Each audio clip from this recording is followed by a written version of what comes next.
માનનીય CP sir Brajesh Kumar જાસર દ્વારા રાજકોટ શહેરમાં પ્રોહિબિશનની પ્રવૃત્તિ ઉપર અંકુશ લગાવવા માટે રાજકોટ શહેર પીસીબી ટીમને સૂચના કરવામાં આવેલ હતી।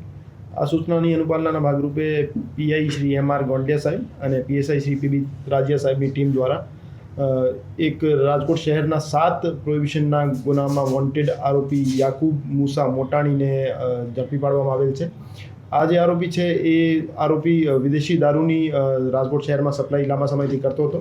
એના વિરુદ્ધ કુલ 65 જેવા ગુના દાખલ થયેલા છે, જેમાં મોટાભાગના વિદેશી દારૂની હેરાફેરીના ગુના છે અને આ આરોપી 7 ગુનાઓમાં અટક કરવાનો બાકી છે, જેમાં પીસીબીના 5 ગુના છે, ડીસીબી પોલીસ સ્ટેશનના એક ગુનો છે અને વલસાડ રૂરલનો 1 ગુનો છે। એ જે આરોપી હતો છેલ્લા 4 વર્ષથી દાદરા નગર હવેલી ખાતે ફ્લેટ ભાડે રાખીને રહેતો હતો અને આજુબાજુની વાઇન શોપ્સ જે છે એમાંથી દારૂ ખરીદતો હતો અને દારૂનો જથ્થો ત્યાંથી પાર્સલ કરતો હતો અને એક જીએસટી ઇન્વોઇસ મેનેજર નામની એક એપ્લિકેશન હતી, જ્યાંથી એ ફેક જીએસટી ઇન્વોઇસ જનરેટ કરતો હતો અને ત્યાંથી એ ફેક જીએસટી ઇન્વોઇસ આધારે પાર્સલ અહીંયા લોકલ બુટલેગર્સને સપ્લાય કરતો હતો અને ખોટા બિલ બનાવવા બાબતે એના વિરુદ્ધ અલગથી જે ફોર્જરીની કલમો છે એનો પણ ઉમેરો કરવામાં આવેલ છે। અને આ જે આરોપી છે એ ખુશ્બુ બ્યુટી કેર સેલવાસ અને બીટી બિગ બજાર સેલવાસ નામની કંપનીઓના બિલો બનાવતો હતો અને અહીંયા ઉમિયા સેલ્સ એજન્સી રાજકોટ અને મોશન ઇન્ડસ્ટ્રી રાજકોટ નામના બિલો બનાવતો હતો। તો એ રીતે એ ફોર્જરીની સાથે વિદેશી દારૂની સપ્લાય કરવાનું કામ કરતો હતો।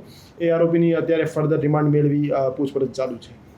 હજુ સુધી જે 5 ગુના છે એમાં પકડવાનો બાકી છે, એમાંથી 7 પૈકી 5માં એને પાર્સલ મારફતે દારૂ મોકલવાનું કબૂલ્યું છે, પણ અમારું માનવું છે કે જૂના પણ અગાઉ પણ જે ગુના દાખલ થયેલા છે એમાં પણ પાર્સલ મારફતે એને સપ્લાય કરી હોય। એની પાસે જે રીતે મેં જણાવ્યું કે એક જીએસટી ઇન્વોઇસ મેનેજર નામની એપ્લિકેશન હતી મોબાઈલમાં, એના મારફતે ખોટા બિલ જનરેટ કરતો હતો અને એક દાદરા નગર હવેલીની એક પેઢીનું નામ મોકલનાર તરીકે અને રાજકોટ શહેરની એક પેઢીનું નામ માલ સ્વીકારનાર તરીકે નામ નાખતો હતો અને પછી એનો ખોટો ઇન્વોઇસ જનરેટ કરી અને પછી પાર્સલ મારફતે અહીંયા કુરિયર મારફતે મોકલતો હતો। હા, મોટાભાગનો જે દારૂ છે આજુબાજુની વાઇન શોપમાંથી લીગલી ખરીદેલો છે નાના નાના જથ્થાઓમાં અને એકાદ એનો મોટો સપ્લાયર છે એ ઇલીગલી એમને ખરીદેલો છે, એનું નામ ખોલવામાં આવશે।